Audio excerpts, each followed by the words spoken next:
All right, buckle up because we are about to time travel back to ancient Greece, where wisdom was served not in bite-sized TikTok videos, but in cryptic riddles from women inhaling mystical vapors in a temple.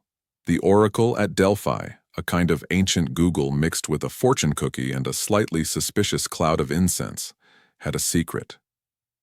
On the walls of her temple were inscribed the words that were supposed to be the ultimate life hack. Know thyself. Sounds simple, right? Wrong.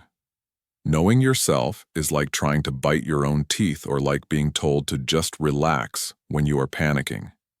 It is the kind of thing that sounds deep, makes you nod wisely, and then you immediately go back to scrolling memes. But here is the problem. This tiny phrase is possibly the single most important challenge in the history of humanity, and we are all failing miserably at it. The Greeks did not mean know your star sign or find out which Hogwarts house you belong to. They meant deep self-awareness, the kind that makes you realize not just who you are, but why you do the things you do, even the weird things you do when no one is watching, like singing in the fridge light. See, self-knowledge is the foundation of every kind of wisdom. If you do not know yourself, you are basically walking through life like a GPS that insists you are in the middle of the Atlantic Ocean. Every decision, every relationship, every career move, every moral choice, it all comes back to whether you understand your own mind. And here is the kicker. Your mind is sneaky. It is full of biases, blind spots, and emotional booby traps. We think we know ourselves, but science says otherwise. Psychologists have found that most of us are about as self-aware as a potato in sunglasses. We consistently overestimate our good qualities, underestimate our bad ones, and misremember our own pasts in ways that make us look better than we actually were. If your memory was a PR agent, it would be fired for excessive spin. And that is why Know Thyself is not just a nice philosophical slogan, it is an emergency instruction manual for being human. The ancient Greeks believed that ignorance of yourself was the root of hubris, and hubris, in Greek tragedy, was the fastest way to get smacked down by the universe. You think you are untouchable, you fly too close to the sun, and boom, now you are a cautionary myth. So how do we actually do it? How do we know ourselves in a way that is not just navel-gazing while sipping a latte? First, you have to be brutally honest about your own flaws. And I mean brutal. If you are the kind of person who always interrupts people, admit it. If you secretly enjoy watching reality TV but pretend to only watch documentaries about penguins, own it. Because here is the truth. You cannot improve what you refuse to acknowledge. Second, understand your emotional patterns. Your feelings are like a bunch of hyperactive toddlers running around your mental living room, and you have to know which ones are likely to spill juice on the carpet. Do you get defensive when criticized? Do you overcommit because you cannot say no? Do you ghost people because confrontation is scary? Track these habits like a scientist studying wild animals. Third, recognize that your mind runs on stories, not facts. You are constantly telling yourself a narrative about who you are, whether you are the hero, the victim, the rebel, or the misunderstood genius. The trouble is, those stories are not always true. Cognitive science calls this the narrative self, and it is a slippery little gremlin. Sometimes you have to step outside your own story and ask, wait, is this even accurate or am I just addicted to the plot twist? And speaking of science, let us get a little nerdy. Neuroscience shows that self-awareness happens in the prefrontal cortex, the brain's decision-making and reflection zone. The more you practice self-reflection, the stronger those neural connections get. It is like going to the gym, except instead of building biceps, you are building the mental equivalent of night vision goggles for your own soul. But here is where it gets even trickier. Knowing yourself is not just about introspection, it is also about seeing yourself as others see you.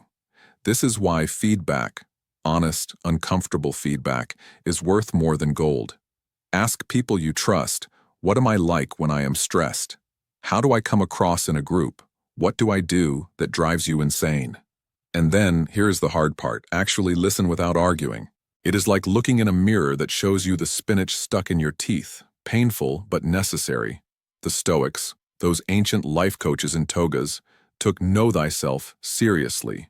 They believe that you cannot control the world, only your response to it.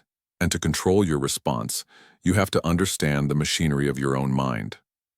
Marcus Aurelius, emperor and part-time philosopher, spent every night writing in his journal, basically saying, "Dear diary, here's how I was a bit of an idiot today, and here is how I plan to fix it." Modern psychology backs this up. Research shows that journaling increases self-awareness, helps regulate emotions, and even improves decision-making. It is like having a therapist, except the therapist is a notebook that will not judge you for eating cereal at midnight. But here is a warning. Too much introspection can be just as bad as too little. There is a fine line between self-examination and disappearing into a black hole of overthinking. You know the drill. You replay a conversation from 3 years ago at 2 a.m., wondering if that awkward laugh you made was the reason your life turned out the way it did. That is not knowing yourself. That is mental hamster wheeling. The trick is to pair introspection with action. Notice a flaw, then try a different behavior. See a pattern, then test a new response. Self-knowledge is useless if it just sits there like an expensive treadmill you never use. And here is another paradox. Knowing yourself is not a one-time achievement. It is a lifelong process. People change.